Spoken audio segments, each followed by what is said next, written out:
Gjykata e shkallës së parë në Vlorë reagon nëpërmjet një deklarate për ngjarjen e rëndë të ekzekutimit në sallën e gjyqit të gjyqtarit të apelit Astrid Kalaja.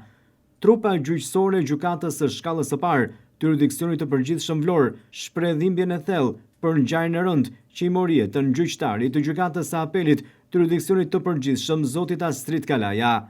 Ky akt i rëndë kriminal përbën një sulm jo vetëm kundër gjyqtarit, por kundër sistemit të drejtësisë dhe sigurisë juridike në vend, thuhet në deklaratë.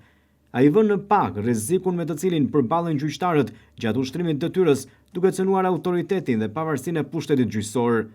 Trupa gjyqësore rithekson domosdoshmërinë e garantimit të kushteve të sigurisë për çdo gjyqtar, si dhe nevojën e respektimit të figurës së tij në shoqëri, thuhet më tej në deklaratë.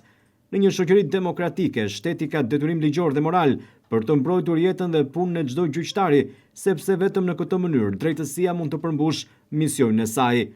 Në këto momente të dhimbshme, trupa gjyqësore e gjykatës së shkallës së parë të jurisdiksionit të përgjithshëm Vlorë i shpreh ngushëllimet më të sinqerta familjes së të ndjerit, miqve dhe kolegëve të gjyqtarit Astrid Kalaja për këtë humbje të thellë.